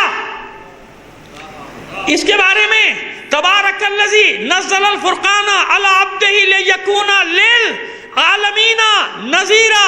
بابرکت ہے وہ ذات. جناب سلیمان کے تخت کا ذکر کرنے سے پہلے یہ بات نہیں کہی, جناب داؤد کی حکومت سے پہلے یہ بات نہیں کہی, جناب یوسف کی حکومت سے پہلے یہ جملہ نہیں ہے. بس یہ کس کے لیے جملہ آ رہا ہے؟ بابرکت ہے وہ ذات, تبارک الذی نزل الفرقان. بابرکت ہے وہ ذات جس نے اپنے بندے پر فرقان نازل کیا. کیوں نازل کیا؟ لیکون للناس نذیرا, انسانوں کو ڈرانے والا بنے. للارض نذیرا, زمین کو ڈرانے والا بنے. للسماء نذیرا, آسمانوں کو ڈرانے والا بنے. یا یوں کہہ لیجئے لیکون للناس والارض والسماء نذیرا, کہ لوگوں کو, زمین کو اور آسمان کو ڈرانے والا بنے. نہیں, کیا بتایا؟ لیکون للعالمین نذیرا. اس بندے پر کیوں نازل کیا؟ تاکہ سارے عالمین کو ڈرانے والا بنے. تو اللہ نے حدیں بتائیں کہ نہیں؟ سلیمان کی حدیں کتنی بھی ہوں, عالمین کا ایک کونا کیا گوشہ بھی نہیں ہے, ذرہ بھی نہیں ہے, مگر جس کے لیے کائنات بنا رہا ہوں اس کی حکومت کی حدیں عالمین تک ہیں. اور جہاں تک اس کی حکومت کی حدیں ہیں آپ نہیں جانتے. یہی تو مسئلہ ہے جو دوسرے جانتے ہیں کہ اگر غدیر خم کے قائل ہو گئے تو پھر قائل ہونا پڑے گا کہ جہاں جہاں تک رسول کی مولائیت ہے وہاں وہاں تک علی کی مولائیت ہے.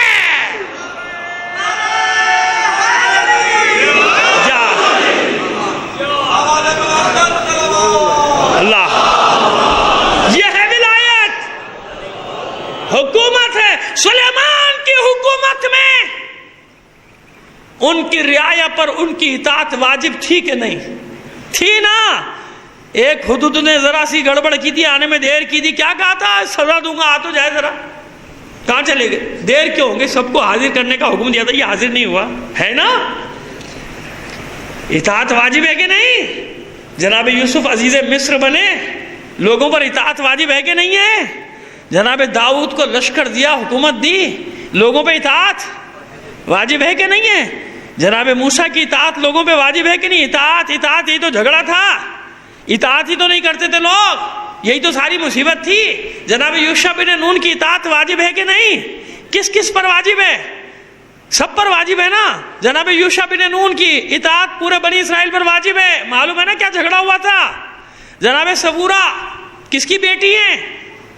جناب شعیب پیغمبر کی. مدائن میں نا، مدائن میں جا کے شادی کی تھی، جہاں رہے تھے. مصر سے جب چلے گئے تھے تو مدائن پہنچے تھے، تو وہاں پہ شادی کی تھی کس سے؟ جناب شعیب کی صاحبزادی سے.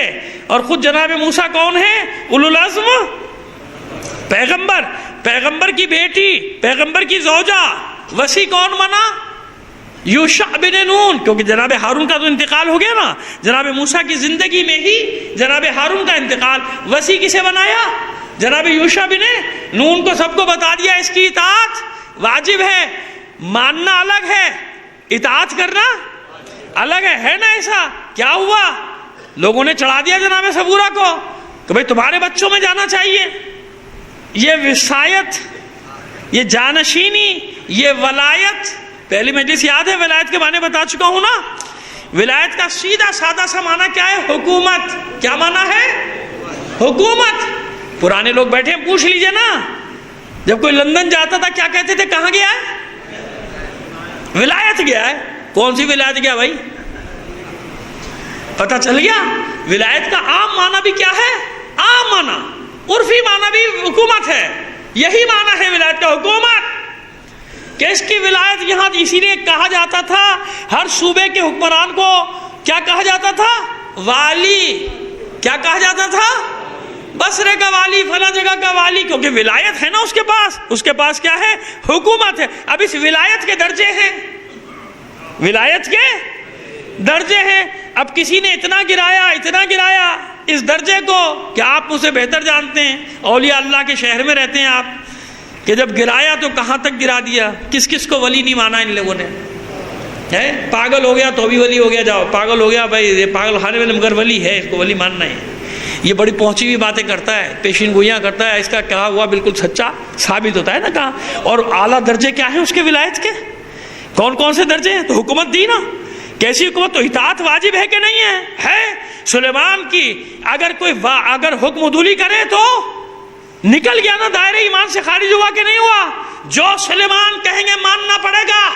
لیکن سلیمان جانتے کہ میرے جاتی قوم کیا کرے گی، لہذا جب اسرائیل ملک الموت روح قبض کرنے آئے، اور وہ وقت تھا کہ جب وہ ہیکل سلیمانی تعمیر ہو رہا تھا، عبادت گاہ بن رہی تھی، جناب سلیمان نے کہا بھائی لو روح تو قبض کر لے وہی سانسیں، مگر ایسا کرو ایسے ہی رہنے دینا مجھے. عصا کے سارے کھڑے تھے ورنہ بھاگ جائیں گے.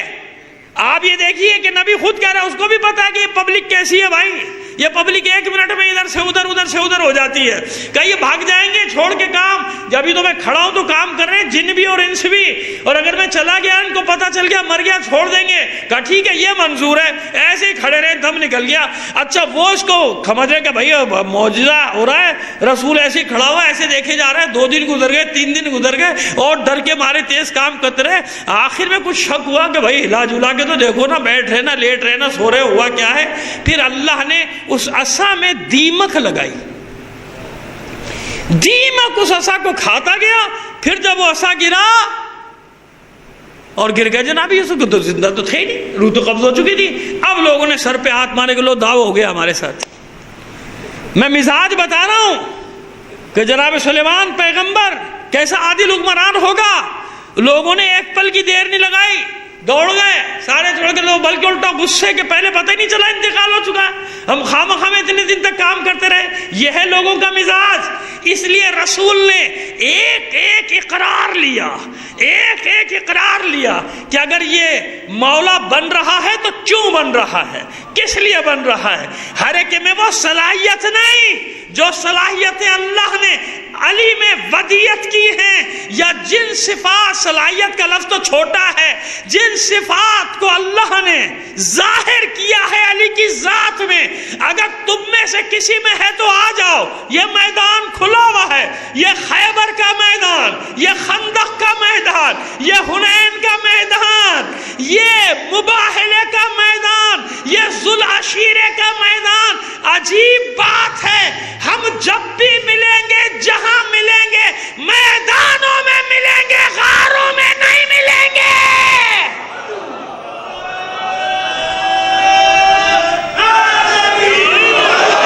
ذوالعشیرہ سے چلو, بس ختم کر رہا ہوں مجلس. ذوالعشیرہ سے چلو, میدان ہے, کھلا میدان ہے. بدر میدان ہے, احد میدان ہے, خندق میدان ہے, خیبر میدان ہے, مباہلہ میدان, یہ بھی میدان ہے. یہ نہ سمجھنا کہ یہ معرکے نہیں ہیں. اور میری نظر میں تو بدر و احد سے بڑا معرکہ, خیبر و خندق سے بڑا معرکہ مباہلہ ہے, مباہلہ ہے. یا یوں کہہ دوں, پروردگار میرا مواخذہ نہ کرنا, اب یہ عقیدت میرا جملہ نہیں رک سکتا جو میری زبان پر آ گیا. معبود, پھر کہہ رہا ہوں, میرا دست بستہ توبہ کر کے جملہ کہہ رہا ہوں, اگر یہ قابل مواخذہ ہے تو میرا مواخذہ نہ کرنا, مگر میں کیا کروں. جوش عقیدت مجھے مجبور کرے کہنے پہ کہ ہاں یہ بدر ہے, یہ احد ہے, یہ خندق ہے, یہ خیبر ہے, مگر کس کی؟ یہ خیبر و خندق ہے فاطمہ زہرا سلام اللہ علیہ.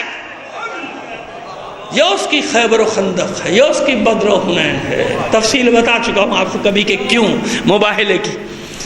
سوچے رہتے تھے نا, سب سے بات چیت ہوئی تھی نا, یہی تو ایک ہستی ہے جو آج آئی تھی. فتح مباہلہ کس نے کیا؟ حجت بالغہ کون ہے؟ یہ رسول کی بیٹی فاطمہ زہرا. اس کی خیبر و خندق مباہلہ ہے, اس کی بدر و احد مباہلہ ہے. ایسے ہی ہے نا, تو میدان ہے نا, مباہلے کا میدان بھی ہمارا ہے, میدان غدیر قوم وہ بھی ہمارا ہے, میدان ہے. اور پھر کربلا کا میدان, یعنی آج تک میدان میں ہے. جو عبد المطلب کے زمانے میں پہاڑوں غاروں میں گھسے تھے, ابرہا کے لشکر سے ڈر کے, آج بھی وہیں میں پائے جاتے ہیں. ڈھونڈ لو جا کے, وہیں ملیں گے, وہیں پہاڑوں غاروں میں ملیں گے. عبد المطلب کا حوالہ دیا میں نے, اسی لیے کوئی اور کچھ نہ سمجھے گا. آپ چلے جائیں, کچھ سوچے تو میں ذمہ دار نہیں ہوں. میں بات کر رہا ہوں جناب عبد المطلب علیہ السلام کے زمانے کی. ان کو میں علیہ السلام کہتا ہوں, حضور کے دادا کو کیوں علیہ السلام کہتا ہوں؟ جو ہمیں جلاتا ہے ہم اسے جلاتے ہیں. ہمارے پاس جلانے کے لیے بہت نام ہے. ہم تو جناب ہاشم کو بھی جناب ہاشم علیہ السلام کہیں گے بھائی, کیونکہ ہم جانتے کہ جہاں جہاں نور رسالت اور ولایت رہا ہے وہاں رچ اور نجاست چھو کے بھی نہیں گزری ہے. وہ اوصیاء اللہ ہیں, وہ وسیع ہیں, جانشین ہیں, اولیاء اللہ ہیں, اور اوصیاء پیغمبران ہیں, اوصیاء رسل ہیں وہ ساری ہستیاں. تو جناب عبد المطلب علیہ السلام, ٹھیک ہے نا. تو تم ابو طالب کی بات کرو گے, ہم اور آگے چلے جائیں گے, ہم جناب عدنان علیہ السلام تک چلے جائیں گے, مگر وہیں پر جائیں گے جہاں نور ہوگا, جہاں اسلاف شامخہ میں جناب عدنان کی اولاد میں گمراہ بھی نکلتے رہے, ہمیں ان سے غرض تھوڑی ہے. ہمیں تو عدنان کے بعد مضر سے کام ہے, ان کے بیٹے مضر, کیونکہ نور آیا ہے مضر میں, صحیح ہے نا. مضر کے بعد ہمیں نزار سے کام ہے, کیونکہ نزار میں وہ نور آیا ہے. ٹھیک ہے, وہ شجرہ پڑھتے جائیں گے, بٹائیں گے. گھڑی آپ کی تیز چل رہی ہے, بہت تیز, کو رکو, صحیح ٹھیک کرو کل اس کو. صلوات بھیجے محمد آل محمد پر. خیر جناب, تو میدان ہے نا, میدانوں میں ہے نا, پہاڑوں غاروں میں تو نہیں ملیں گے.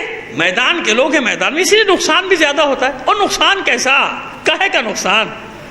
اگر اس راہ میں سب کچھ بھی لٹ جائے فائدہ ہی فائدہ ہے نا.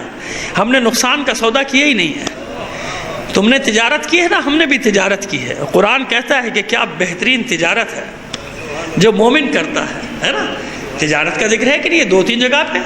وَمِنَ النَّاسِ مَن يَشْرِي نَفْسَهُ ابْتِغَاءَ مَرْضَاتِ اللَّهِ، لوگوں میں سے کچھ ہیں جنہوں نے کاروبار کیا ہے، سودا کیا ہے نا، نفس بیچا ہے اللہ کی مرضی خرید. اور مومنین کے لیے بھی آیت ہے، لیکن بہرحال بعد میں سے تو ہم نے بھی تجارت کی ہے، تم نے بھی کی ہے. ہم نے کھو کر بھی کچھ نہیں کھویا، تم نے پا کر بھی سب کچھ کھو دیا.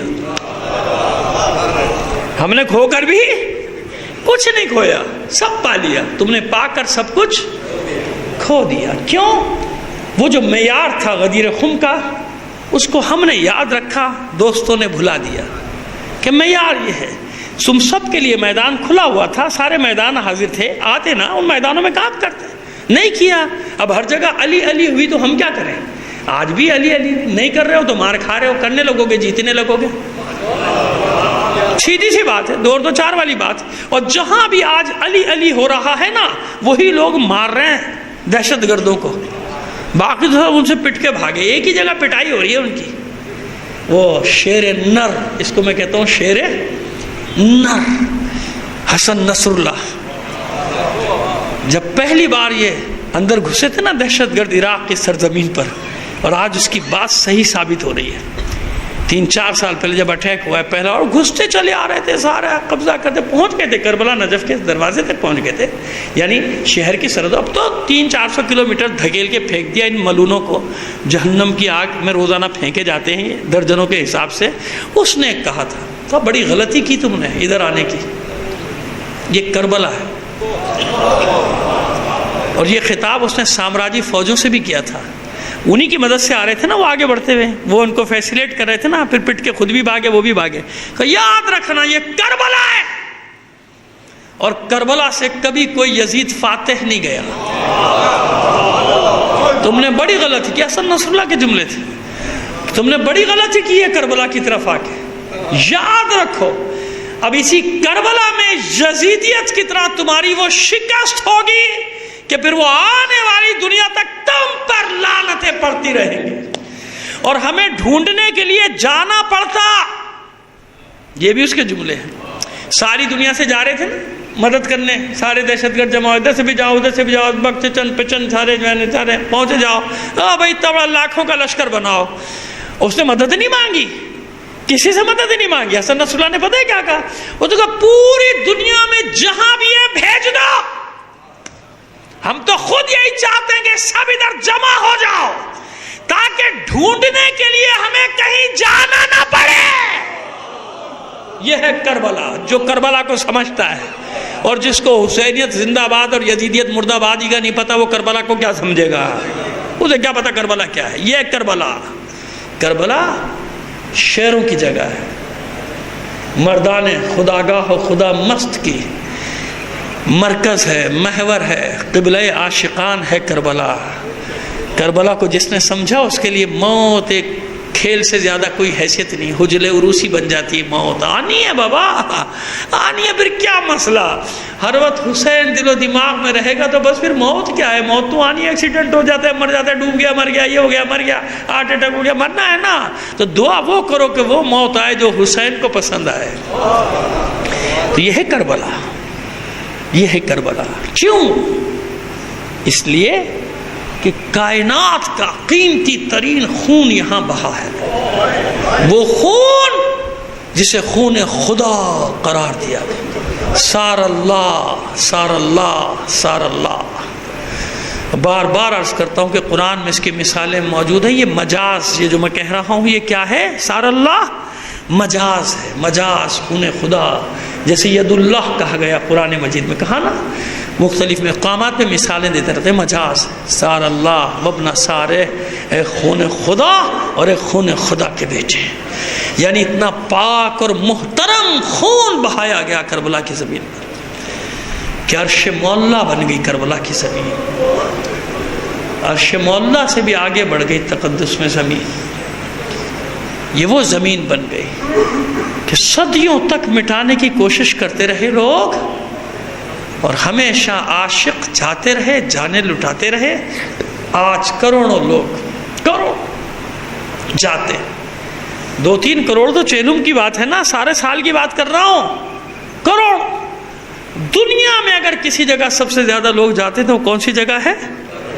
بلا خوف و خطر، بلا خوف و خطر، جان چلی جائے جو ہو جائے کوئی بات نہیں، کربلا۔ کیوں؟ اس بچی کو یہ غم کھایا جاتا تھا زندان میں کہ میرے بابا کا بے گور و کفن لاشا پڑا ہوا ہے کربلا میں، کوئی دفنانے والا نہیں ہے۔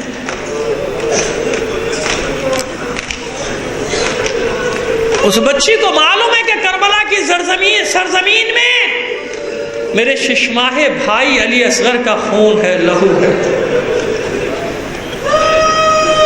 وہ بچی یاد کرتی ہے اپنے سقا امو جان کو، اپنے چچا جان کو یاد کرتی رہتی ہے۔ کیونکہ آج کل آخری مجلس ہوگی، اس لیے میں نے آج خاص طور پہ ان مصائب کا انتخاب کیا کہ کل میں پھر زندگی رہی تو آخری جو محرم کے ایام کے آخری مصائب وہ مصائب پڑھ دوں گا۔ تو آج میں بچیاں بیٹھی ہیں نا یہاں، چھوٹی چھوٹی اپنی ماؤں کے ساتھ بیٹھی ہیں، میں جانتا ہوں، میں دیکھتا ہوں بچیاں چھوٹی چھوٹی آتی ہیں اپنی ماؤں کے ساتھ، اپنی بہنوں کے ساتھ، اپنے گھر کے بزرگوں کے ساتھ، چھوٹی چھوٹی بچیاں۔ پروردگار ان کو سلامت رکھے، ان کو صحیح معنی میں ثانیہ زہرا اور ام کلثوم کی کنیزیں بننے کی توفیق عطا فرمائے۔ اللہ ان کے ماں باپ کے کلیجوں کو ہمیشہ ٹھنڈا رکھے، ان کے نور سے، ماں باپ کی آنکھوں کا نور ہوتی ہے نا چھوٹی چھوٹی بچیاں۔ آپ جانتے ہیں کہ جب تھکا ہارا باپ گھر میں آتا ہے نا، میں بھی بچیوں والا ہوں نا، آپ میں بھی اکثریت ہے جس کے گھر میں بچیاں ہیں آنگن میں، تھکا ہارا باپ جب آتا ہے اور وہ چھوٹی سی بچی جب آ کے لپٹتی ہے نا سینے سے، ساری تھکن دور ہو جاتی ہے، باپ کی چین ہوتی ہے، دل کا سکون ہوتی ہے۔ اور عموماً اکثر یہی ہے، بلکہ اکثریت قاطع کی بات کر رہا ہوں کہ بچیاں، حالانکہ باپ گھر میں زیادہ رہتا ہے بیچارہ، محنت مزدوری کے لیے باہر پھرتا رہتا ہے، لیکن بچیوں کو جو محبت باپ سے ہوتی ہے اور باپ کو جو محبت بچیوں سے ہوتی ہے، جانتے ہیں نا، اس کی مثال ہے کربلا میں سکینہ۔ کہ میری پیاری پیاری بچیاں، چھوٹی چھوٹی سی بچیاں اسکارف باندھ کے جب آتی ہیں مجالس میں بیٹھتی ہیں، ننھے ننھے اسکارف، ماں باپ ان کو سکھاتے ہیں کہ بچیوں سیدانیوں کا ماتم کرنے جا رہی ہو نا، ان کی بے پردگی پہ رونے جا رہی ہو، لہذا بچپن سے اپنی بچیوں کو سکھاتے ہیں کہ بیٹا باہر نکلنا، تاکہ دوسرا دیکھنے والا دور سے سمجھ جائے کہ اس بچی کو ہاتھ نہیں لگانا ہے، کیونکہ اس کا حجاب بتا رہا ہے کہ کسی معزز گھرانے کی بچی ہے۔ چھ جائے کے شیعہ، چھ جائے کے سادات، سمجھ میں آ رہی ہے ہماری بات؟ اب مجھے بتائیے کیا گزرتی ہوگی، سکینہ کا دامن جلا ہوا ہے، کانوں سے گوشوارے چھینے گئے ہیں، زخموں سے خون بہہ رہا ہے، اور شمر ملون تماچے مار رہا ہے۔ بابا بابا کہہ کر پکارتی، بچے سے تماچے مارتا، اور اس کے باوجود جب بچی دوڑی ہے قتلگاہ میں، پھر حمید مسلم قریب آنا چاہتا ہے، پھر بچی کہتی ہے میرے قریب مت آ، میں سیدانی ہوں، مجھے ہاتھ مت لگانا۔ 4 سال کی بچی ہے سکینہ، کہتا نہیں بی بی میں تو تیرے دامن کی آگ بجھانا چاہتا ہوں۔ یہ ہے سکینہ، یہ ہے وہ بچی سکینہ جسے میں نے بتایا تھا کہ ٹھہر نہیں سکتی تھی نا کوہان پہ اونٹ کے، بے پالانوں کیوں اٹھتے، اسے رسیوں سے باندھا گیا تھا، اسی لیے وہ راستے میں رسیاں ڈھیلی ہوئی تھی، گر گئی۔ سب مرحلے اپنی ماں بہنوں پھوپھیوں کے ساتھ طے کیے ہیں اس معصوم بچی نے، پھر زندان میں پہنچی ہے۔ اور کیسا زندان؟ ایسا زندان جس کی چھت نہیں ہے، رات کو سرد اور دن میں سخت گرم، یہی حال ہے نا۔ میں مسلسل کیونکہ مجالس پڑھ رہا ہوں، صرف ایک لفظ میں اشارے میں پوچھنا چاہتا ہوں اپنے دوستوں سے کہ میں نے یہ شہادت ان مجالس میں پڑھی تو نہیں ہے نا غالباً؟ نہیں پڑھی ہے میں نے جناب سکینہ کی شہادت، مجھے معاف کر دیجیے جو میں نے جملہ پوچھا کیوں کہ مسلسل مختلف جگہوں پہ پڑھتا ہوں تو پھر ڈر لگتا ہے کہیں ایسا تو نہیں کہ میں نے یہ شہادت پڑھ دی اور دوبارہ یہاں تکرار ہو جائے۔ خیر تو عزیزوں، پس عجیب ہے اس بچی کی شہادت، عجیب ہے۔ دیکھو یہ زندان ایسا ہے، پہلے آپ کی غلط فہمی دور کر دوں، اس سے کوئی نکل کے جا نہیں سکتا۔ زبردستی میں آپ کو رلانے کے لیے گڑ گڑ کے باتیں کروں تو یہ عقل کے بھی خلاف ہے اور زمانے اور ماحول کے بھی خلاف ہے، کیونکہ میں جانتا ہوں کہ سکینہ کی اصل شہادت ہی ایسی ہے کہ کلیجہ پھٹ جاتا ہے۔ کون نکلنے دے گا سید سجاد کو زندان سے؟ نکلنے دے گا کوئی باہر؟ خدا کے بندو نہیں کرو، ایسا نہ کرو، رحم کرو دین پر، رحم کرو مصائب پر۔ کون نکلنے دے گا جب اتنا سخت زندان ہے، زنجیروں میں جکڑا ہوا ہے، زندان میں بھی سید سجاد عابد بیمار، گلے میں توقے خاردار ہے، کوئی نکلنے دے گا؟ اگر نکلنے دیتے تو زندان میں قبر کیوں بنتی سکینہ کی؟ قبر کیوں بنتی سکینہ کی؟ زندان ہے، کوئی ایسے تو نہیں، زندانوں کو جانتے ہیں نا آپ، کو نکل سکتا ہے زندان سے، کوئی نکلنے دے گا زندان سے کسی کو؟ لیکن عزیزوں یہی تو ظلم ہے، یہی سب سے بڑی مصیبت ہے سکینہ کی، کہ زندان میں بس بیٹھ جاتی ہے دروازے پر، اور یہی منظر ہوگا کہ آنے جانے والوں سے پوچھتی ہے بھائی کدھر جا رہے ہو، ہر ایک سے پتہ پوچھتی ہے، مسافر ہیں، آ رہے ہیں، جا رہے ہیں۔ اب کوئی کہہ دے عراق تو بچی پوچھتی تھی کربلا جائے گا، تیرا گزر کربلا سے ہوگا؟ بچی پہ ترس کھا کے کہہ دیتا ہے بچی نہیں بھی جا رہا تو تیری خاطر چلا جاؤں گا، بتا کون ہے تیرا کربلا میں؟ کہ دیکھ جب تو کربلا کے میدان سے گزرے گا میرے بابا حسین سے تیری ملاقات ہو، حسین ابن علی سے، اسے میرا سلام کہنا تمہاری بیٹی سکینہ نے تمہیں سلام کہا۔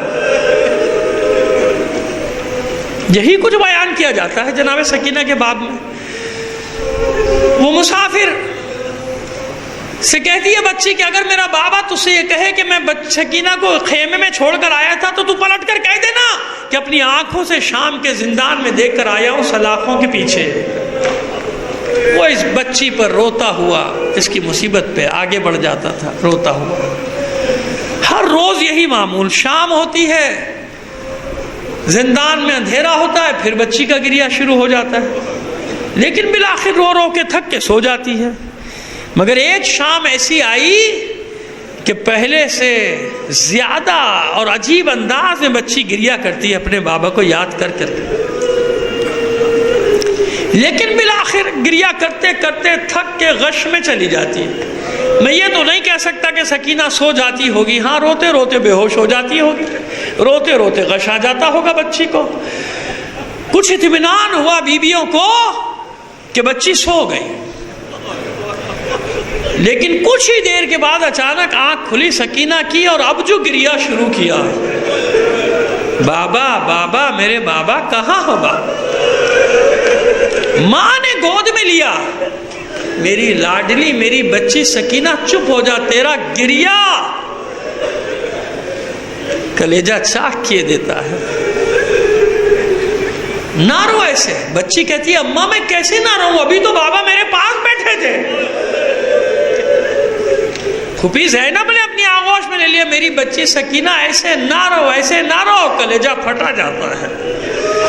بچی کہتی ہے پھوپھی اماں ابھی تو بابا مجھ سے کہہ رہے تھے سکینہ میں بھی تمہارے بغیر بہت بے قرار ہوں، سکینہ میرے پاس آ جاؤ۔ بھائی نے اپنے پاس بلایا، بھائی سے یہ ننھی سی بچی کہتی ہے بھیا بس ایک بار بابا کا سر منگا دو، وعدہ کرتی ہوں پھر نہیں رہوں گی، ایک بار بابا سے ملوا دو، وعدہ کرتی ہوں پھر میں نہیں رہوں گی۔ اب جب یہ شور و شین بڑا، گریے کی صدائیں بلند ہوئیں، داروغہ زندہ آیا، پوچھا معاملہ کیا ہے؟ ہر روز گریہ ہوتا ہے مگر آج کیا مسئلہ ہے؟ سیدھے سجاد آگے بڑھے، کہتے ہیں بھائی میری بہن کی حالت بہت خراب، اپنے بابا کو یاد کر کر کے رو رہی ہے، ایک بار سر منگا دو یہ خاموش ہو جائے۔ پیغام پہنچایا گیا، بچی پہ ترس کھا کے نہیں، اس شور و شین کو کم کرنے کے لیے حکم دیا گیا لے جاؤ سر، تاکہ گریہ کم ہو۔ سر حسین لایا گیا زندان میں، سید سجاد کے حوالے کیا گیا۔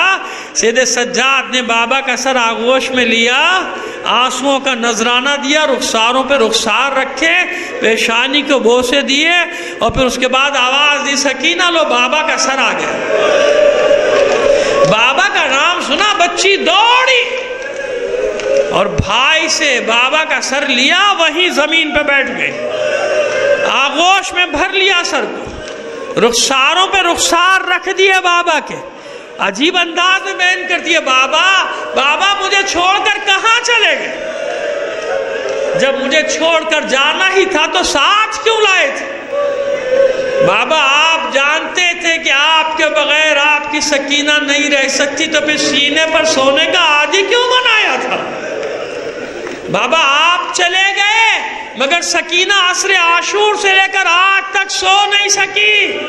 بابا یہ رخساروں پہ نیل کے نشان دیکھ رہے ہیں، جب جب تڑپ کے آپ کو پکارتی تھی شبر ملون تماچے مارتا تھا، میرے گوشوارے چھینے گئے تھے، یہ میرے لہو کی پپڑیاں جمی ہوئی ہیں، میرے زخم آج تک تازہ ہے، منہ پہ منہ رکھ کے رو رہی ہے، ایک ایک گلہ، ایک ایک شکوہ جو کسی سے نہیں کیا تھا سکینہ نے عصر عاشور کے بعد، اپنے بابا کا سر آیا تو بابا سے گفتگو کر رہی ہے، بچی کے بیان سن کے بیویوں میں ماتم شروع ہو گیا، بیویاں سر پیٹ پیٹ کر رو رہی ہیں۔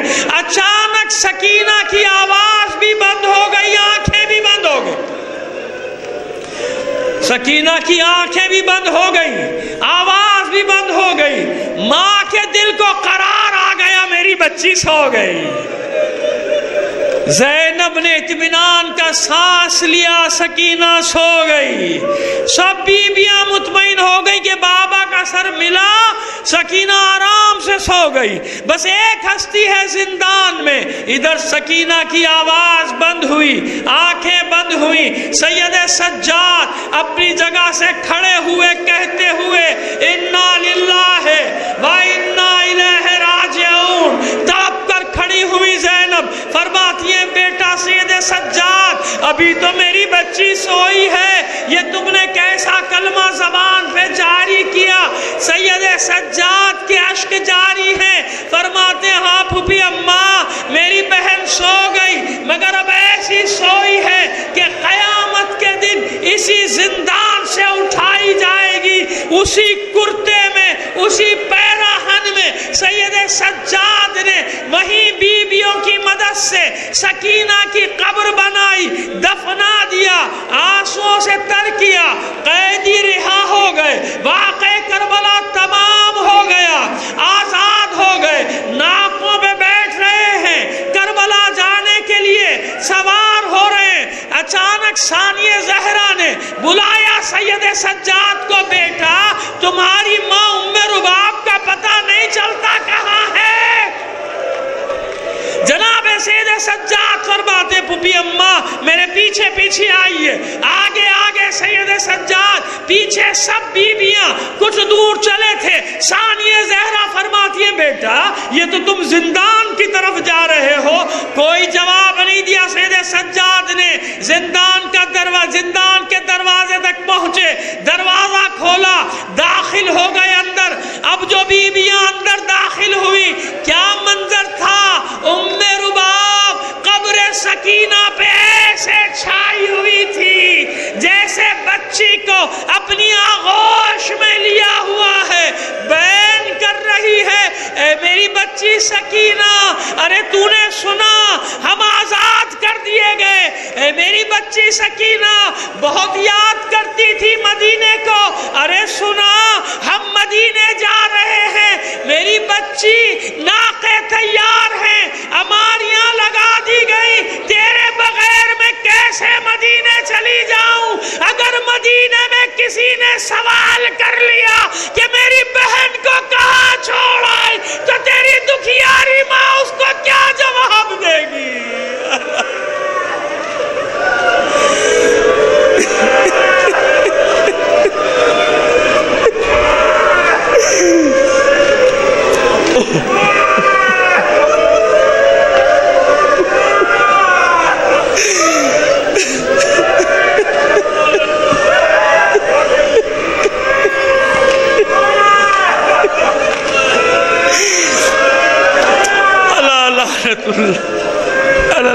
الإنسان